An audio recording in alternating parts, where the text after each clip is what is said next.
What if a small act of kindness, something you did every day without thinking, was actually a test that could change your entire life? This is the story of Sarah, a single mother, working 2 jobs, never enough money, never enough time. But she never stopped being kind, and it cost her everything, but gave her something more valuable than she ever imagined. Let me tell you exactly what happened. Sarah worked at Henderson & Associates, a big corporate law firm downtown. She was not a lawyer. She was the receptionist, the woman who answered phones, the woman who brought coffee, the woman who nobody really noticed. She made $32,000 a year. That sounds like money. But when you have a 7-year-old son named Marcus, when your rent is $2,000 a month, when your car needs repairs you cannot afford, $32,000 feels like nothing. She took a second job on weekends, cleaning offices at night, working at the mall on Saturdays, doing whatever she could find. Marcus stayed with her mother on those nights. Sarah would kiss him goodbye. He would ask the same question every time. "Mommy, will you be back before my birthday?" His birthday was always 6 months away, but he asked anyway. This was her life. Wake up, work, come home, hug her son, sleep 4 hours, do it again. Most people would break. Sarah did not break. But something else was about to break her life apart. His name was Michael Henderson. He was the senior partner at Henderson & Associates. The man whose name was on the building. The man who made more money than Sarah would see in 10 lifetimes. He was also an alcoholic. Everyone knew it. But nobody said it. He had expensive suits and expensive problems. He had a corner office and a drinking habit that grew darker every month. Sarah saw it up close. She saw him come in late, smelling like whiskey. She saw his hands shake when he thought nobody was looking. She saw him try to hide bottles in his desk drawer. The firm protected him.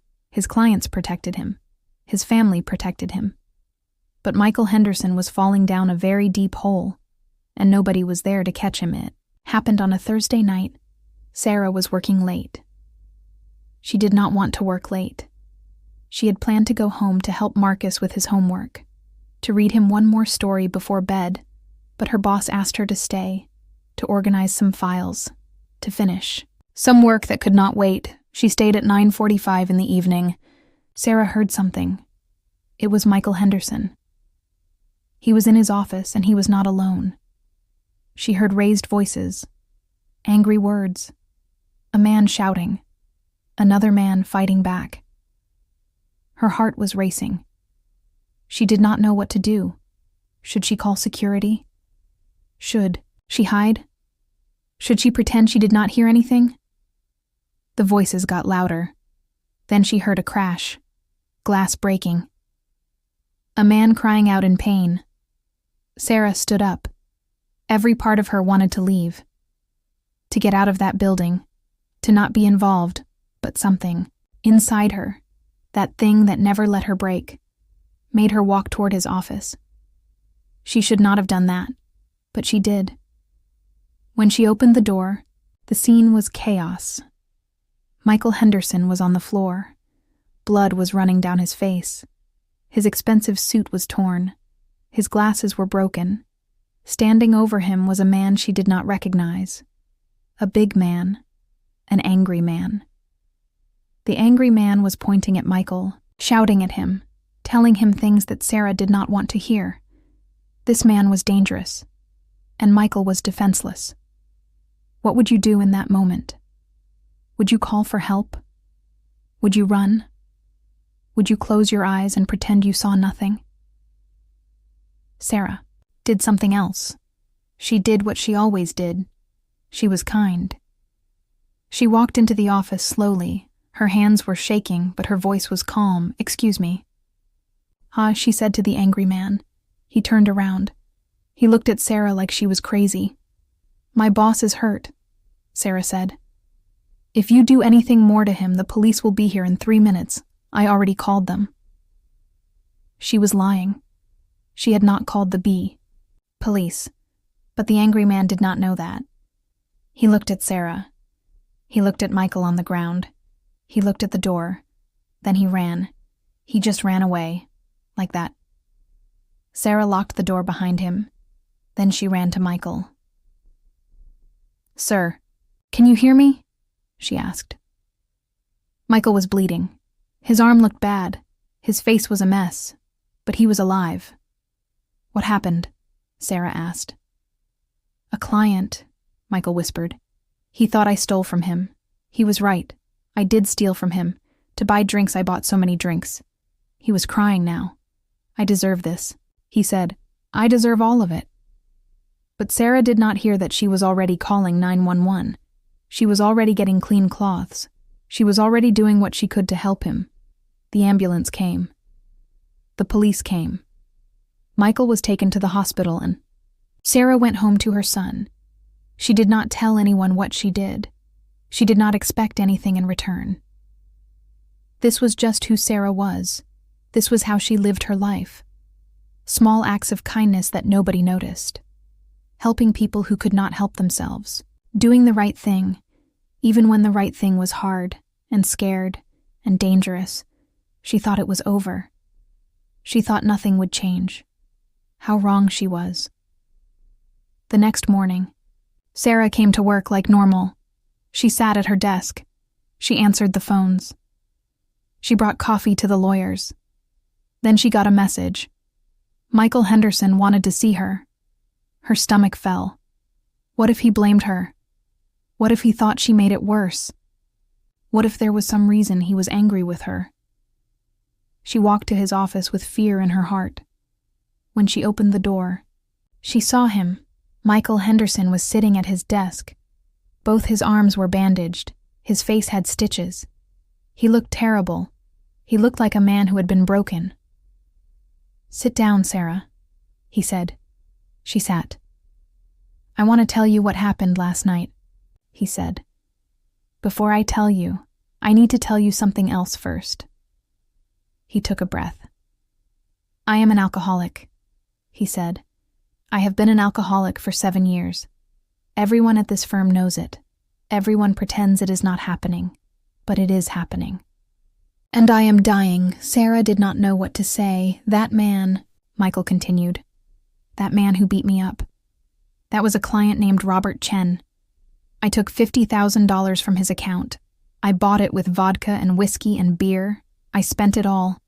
He found out he came to my office to hurt me. And he did. He hurt me very badly." Michael looked out the window. "And then you walked in," he said. "I did not do anything," Sarah said quietly. "You did everything," Michael replied. "You saved my life. You saved me from that man. You could have run. You could have called security and let them handle it. But you did not. You walked in anyway." "I was scared," Sarah said. "I know you were," Michael said. "That is why it matters. You were scared and you helped me anyway." He turned to look at Sarah directly in the eyes. "After they took me to the hospital, I made a decision," he said. "I decided that my life could not continue this way. I decided I was going to get help. Real help. I am going to a facility next week. I am going to dry out. I am going to fix the mess I have made." Sarah felt tears forming in her eyes. "But before I do that," Michael said, "I wanted to talk to you about something." "What is it?" Sarah asked. Michael opened a folder on his desk. "I spoke to my lawyer this morning," he said. "I told them everything about the money I stole, about the client I stole it from, about all of it." He slid the folder across the desk to Sarah. "I am paying Robert Chen back $50,000, Michael said, "plus another $50,000 for what he has been through that is coming from my personal account." Sarah listened. "But that is not why I asked you to come here," he continued. He stood up slowly. He was in pain, but he kept standing. "I have been thinking about what you did for me," he said. "You risked your safety. You risked your job. You risked everything. For a man who has never said a kind word to you, a man who barely noticed you existed. You are my boss, Sarah said. Exactly, Michael replied. I am your boss, and I have taken advantage of you. Not in the way you might think, but by not seeing you, by not recognizing your value, by paying you $32,000 a year when you are worth so much more. He opened another folder. Your new salary will be $65,000 a year, he said, starting immediately. Sarah thought she might faint. Also, he continued, there is an opening for a paralegal assistant in the firm. It requires a 2-year certificate. The firm will pay for that certificate. We will pay for you to go. To school you can keep working part-time, we will help you get there. I do not know what to say, Sarah whispered. There is one more thing, Michael said. He pulled out another piece of paper. I spoke to my accountant. He said, I am setting up a college fund for Marcus $250,000 to be used for his education from elementary school all the way through university. It is non-negotiable. It is already done. Sarah stood up. She could not breathe. Why are you doing this? She asked. Michael sat back down slowly. Because I had a son once, he said quietly. Sarah did not know this. She did not know Michael had a family. He was the same age as Marcus, Michael continued. He asked me once if I would be home for his birthday party. I told him I was too busy, too important, too many deals. To make Michael looked away, he died before his 10th birthday. He said, a car accident. While I was at work, making deals that meant nothing, being important about things that were not important. He turned back to Sarah. I never got to say I was sorry, he said. I never got to tell him that he mattered more than all of it. The money. The office. The name on the building. He mattered more than everything. Michael was crying now. But I can tell Marcus, he said, I cannot change what happened to my son, but I can help your son have the things my son never got to have. I can make sure he knows that his mother is the most remarkable woman. The most courageous woman, the most kind woman, and that he should be proud of her every single day. Sarah went home that day feeling like she was walking on air. She picked up Marcus from her mother's house. Mommy, he said, I had the best day. Grandma let me have cookies twice. That is wonderful, baby, Sarah said. And Mommy, he continued, Grandma said that sometimes when you do something good happens to you. Is that true? Sarah knelt down and hugged him so tight. Yes, baby, she said. That is exactly true. But this is not where the story ends. There is something you need to know.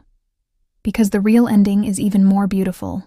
Michael Henderson went to the treatment facility the next week. He spent 60 days in recovery.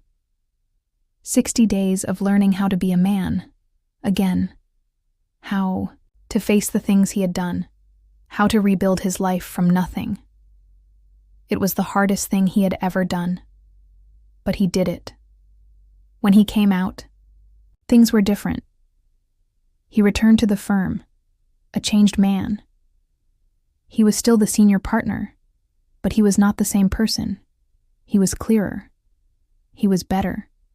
He was a man who had looked into his own darkness and decided to step into the light. He found other people in his life who were struggling. Lawyers in the firm who had their own demons. Secretaries and assistants who had their own problems. And he helped them. He created a support system for people at the firm who were fighting addiction. He used his money. He used his power. He used everything he had to help other people climb out of the hole he had been in. And it changed lives, dozens of lives. Maybe hundreds, all because Sarah showed him what kindness looked like. All because she walked into that office when she was scared. As for Sarah, her life transformed. She went to school. She became a paralegal assistant. She made more money than she ever dreamed possible. But more importantly, She got her time back. She could pick Marcus up from school. She could read him more stories. She could be there for his birthdays and his soccer games and his bad days. She could breathe. And Marcus grew up knowing his mother was the bravest person in the world. He grew up knowing that kindness matters. He grew up knowing that doing the right thing, even when it is hard, always matters. He used the college fund to go to medical school. He became a doctor. And on his first day as a doctor, he told his patients the same thing his mother taught him. Your kindness matters. Your courage matters even when you think nobody is watching. Even when you think it will not change anything, it matters. But there is something else. Something that will make your heart break all over again. 3 years after all of this happened, Michael Henderson did something remarkable. He found the family of his son, his ex-wife, his extended family, people he had hurt, people he had abandoned. He spent months trying to rebuild those bridges. And do you know what he discovered? His son had a daughter, a granddaughter he never knew existed. Sarah's name was Elena. Michael's ex-wife had named her Elena after his mother, his son's mother, the woman who had tried so hard to teach him that kindness matters. When Michael met Elena, he cried. He held her and he cried, and he told her about her grandfather, the man he could have been, the man he chose not to be, but also about who he became, who he chose to become. Elena grew up knowing her grandfather. She grew up in his house during summers. She learned about his past, about his pain, about his recovery, about his redemption. And Elena, when she grew up, became a therapist. She specialized in addiction recovery. She helped people every day climb out of the holes they were in, just like her grandfather had done, just like Sarah had taught him to do. So here is the question that I want to leave you with. What if that act of kindness, that small moment of courage, that split second where Sarah decided to help instead of hide?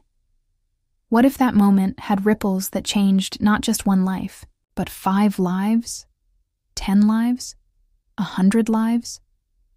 What if the people you help today become the people who help others tomorrow? What if your kindness is a seed that grows into a forest? Sarah never expected anything.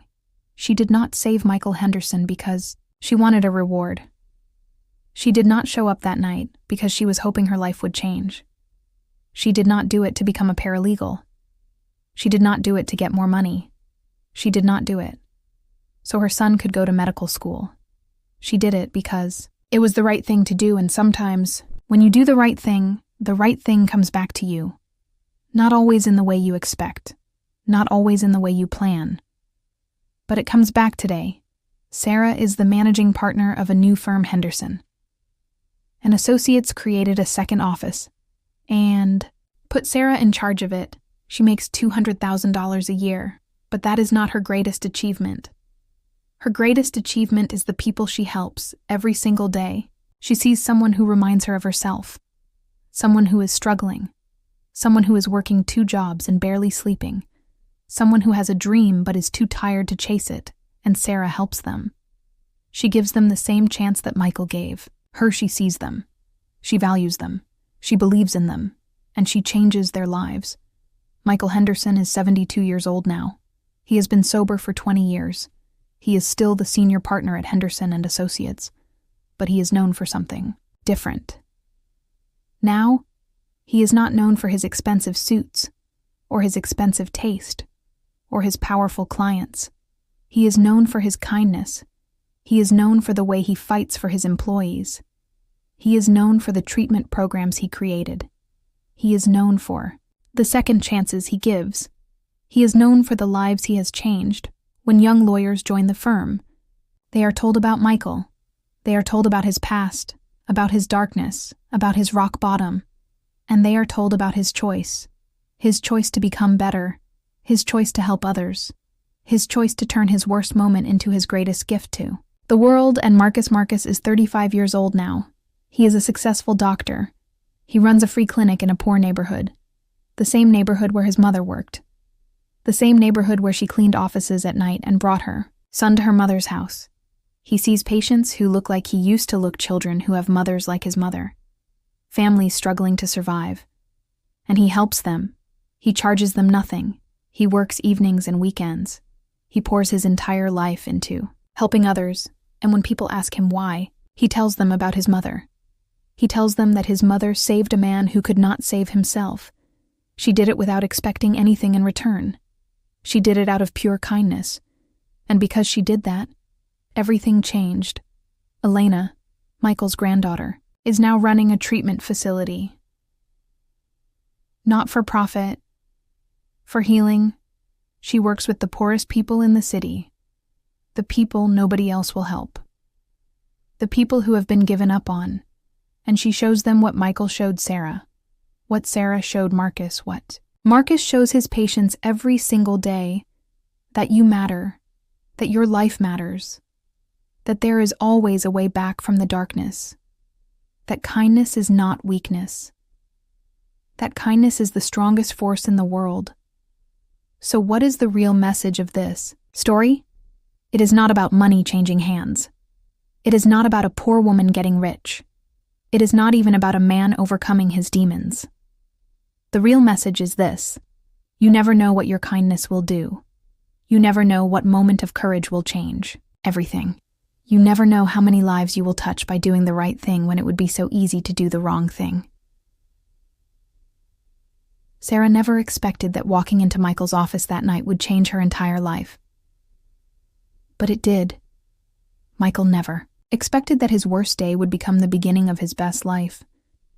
But it did. Marcus never expected that his mother's kindness would echo through his entire life, shaping every choice he would make. But it did.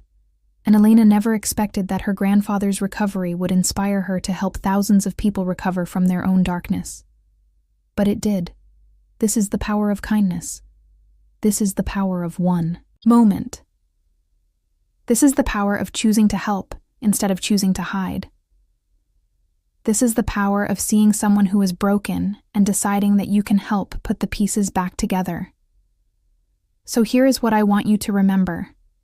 When you are tired, when you are scared, when you are wondering if your kindness makes any difference, when you are wondering if your life matters, I want you to remember Sarah.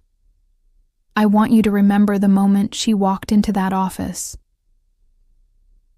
I want you to remember the choice she made, and I want you to remember what happened next, because your kindness matters. Your courage matters. Your choice to help instead of hide matters, even if you never see the results. Even if you never know how many lives you have changed. Even if you never understand the full ripple of what you have done, it matters, you matter, and maybe, just maybe, your act of kindness today will change someone's life. Not just their life, but the lives of their children, and their children's children. An endless chain of love and help and second chances.